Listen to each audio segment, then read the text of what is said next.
사랑으로 건강하게 사는 멋진 남자 봉숭아학당 문화혁신학교 방송 스피치 17기 김경규입니다. 반갑습니다. 세상을 살다 보면 크고 작은 송사에 힘할 때가 있습니다. 법률 지식과 경제적 이유로 제대로 법률 서비스를 받지 못해 낭패를 보는 경우가 종종 있습니다. 경찰과 로펌을 근무한 경력으로 실무에서 보고 느낀 점을 알리고자 합니다. 제가 오늘 말씀드릴 내용은 법원에 대한 것인데요. 법원의 조직과 설치 근거, 두 번째 법원의 업무 처리의 내용, 법원의 사건 번호로 사건 내용을 파악이 가능하다는 것입니다. 우선 첫 번째로 법원의 설치 근거는 대한민국 헌법에 규정되어 있습니다. 법원의 종류는 이상 대법원이 있고요. 두 번째 고등법원. 우리가 보통 동네에 가면 그 지방법원이 있습니다. 무슨 지방법원? 예를 들어 서울지방법원, 강주, 춘천지방법원, 지방법원이 있고요. 그 다음에 회생법원, 그 다음에 행정법원, 가정법원, 특허법원입니다. 특허는 특허에 관련 법원인데 이 법원은 특별법에 의해서 근거한 특별법원인데 법원이 대전에 있는 대전시에 있습니다. 법원의 업무 처리 내용을 보면요.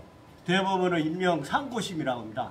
그게 직제에 보면은 대법원장 1명, 그리고 우리가 많은 대법관 13명이 있는데 우리나라의 상고심에 대법원에 3개의 소부가 있습니다. 그럼 대법관 14명 중에서 4명씩이 한 조로입니다. 1부, 2부, 3부 그렇거든요.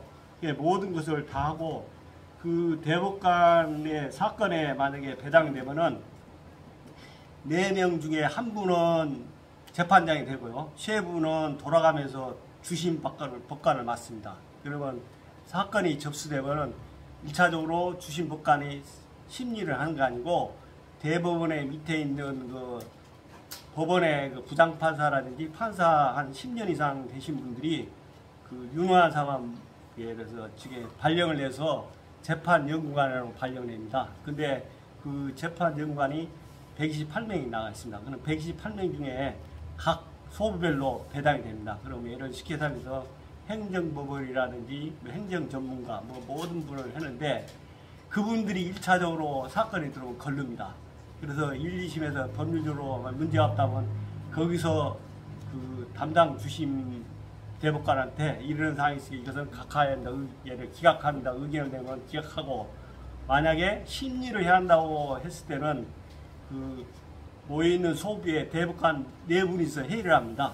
그래서 만약에 심리 이것도 문제가 있다고 아니 법률적으로 큰 문제 있다고 생각하면은 다시 대법원 전원 합의체에다 올리는 경우가 있습니다. 그러면 합의체에 올리면 대법관 주재에 해서 가부를 결정해서 최종적으로 벌받거나 그런 경우가 있습니다.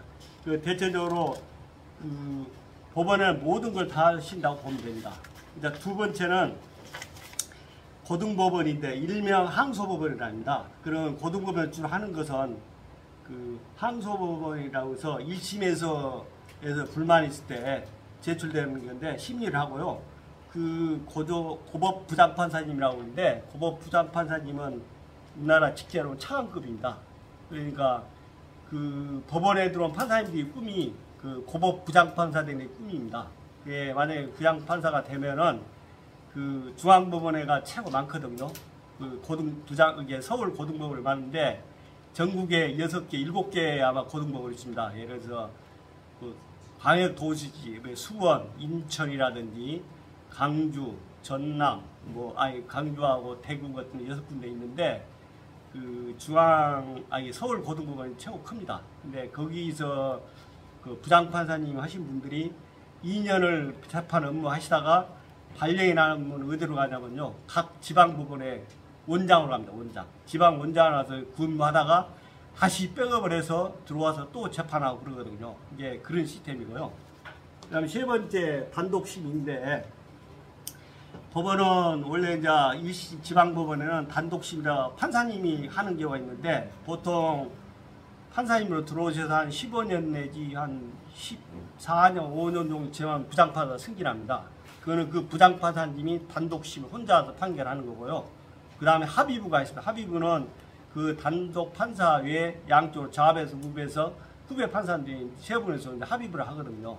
예, 그렇고 이루어지고 있고, 일반적 행정법원은 주로 행정사건, 예를 들어서 뭐 우리가 음주운전에서 뭐 쉽게 뭐 자동차 운전면허가 취소됐다. 그러면 일반적으로 행정기관 하는 거기 때문에 행정법에서 하는 거고, 우리가 이제 이혼이라든지 뭐 예를 들어 가사사건, 이름을 바꾼다든지 그런 경우는 가정법원, 특허법원 글자 그대로 회사에서 특허 관련 그런 거하고 전문가들이 있습니다. 변리사들 주로 하는 거고, 그런 우리가 이제 요즘에 이제 파산법원이 생겼는데, 파산법원은 우리 대한민국 국민들 경기가 안 좋으니까 뭐 법원도 그렇지만 회사들이 망하는 경우가 있어요. 그게 무조건 망하면 안 되니까 회사를 개인이 회생을 절차를 밟아서 뭐 쉽게 말해서 판결을 내서 그 세금 이자 같은 감면해서 사람이 회생했게 하는 프로그램입니다. 그것이 지금 굉장히 많은데 그만큼 경기가 어렵다는 소리죠. 이게 그런 경우가 있고, 이제 세 번째는 법원의 사건 번호로 모든 것을 확인할 수 있는 방법이 있는데요. 일명 불표다 그러거든요. 그 일심 지방법원에서는 민사 경우는 사건 번호가 있습니다. 가단 사건 있고 가합 사건 있고 가소 사건이 있습니다. 근데 이제 가단, 가소, 가합 사건이라는 것은 원래 민사는 원고라거든요. 이게 소송을 누구한테 돈 달라 청구했을 때 그 금액으로 예를 사건을 조정합니다. 예를 들어서 내가 청구한 금액이 3천만 원 미만일 경우는 가소 사건이고, 3천에서 2억 미만은 가단 사건이고, 2억 이상은 가합 사건입니다. 그러면 이것이 이렇고 재판부 가합 사건은 글자 그대로 아까 판사님 세 분이 하는 거고, 가단, 가산 그렇고 적게 합니다. 그런데 이제 같은 지방법원에서도 합의부가 있습니다. 항소부가 따로 있습니다. 항소부란 것은 예를 들어서 중앙법원 항소부라고 하면은 그 항소 1, 2, 3부가 있습니다. 그러면 중앙법원에서 가소나 가단 사건을 했을 때 불만이 있을 때 항소하면은 그 사건이 고등법원으로 가는 거 아니고 바로 중앙법원 항소부로 가게 됩니다. 그래서 가단하고 가소 사건이 굉장히 중요합니다. 근데 중앙법원을 가합 사건을 했을 경우는 항소하는 무조건 고등법원으로 갑니다. 그러니 그럴 때문에 재판부가 틀려지는 거죠. 다 틀려지는 거고, 형사사건은 쉽게 지방은 고단하고 고합으로 다닙니다. 아까言った 고단은 부장판사 합니다. 고합은 사건이 아주 심한 경우 고합으로 합니다. 그런 거고, 그 다음에 2심은 고등법원의 민사는 노로 시작되고 형사는 노로 나로 시작하면 노로 시작합니다. 그리고 3심은 대법원에는 다로 시작하고 형사는 도로 시작합니다. 이게 모든 것이 1인 조건을 보면은 범죄 지시한 사람, 이 사건이 어느 경기인가 다 알 수 있습니다. 지금까지 저 말씀이 좀 어땠는가 모르겠지만 나름대로 처음이라서 그렇지만요, 유튜브를 시청하는 여러분 조금이나마 도움이 될 수 있기를 바랍니다. 앞으로 더 유익하고 재밌는 방송이 되도록 노력하겠습니다. 혹시나 궁금한 거 있으시면은 아래와 같이 전화번호 영상 댓글 남겨주시면 자세히 설명해 드리겠습니다.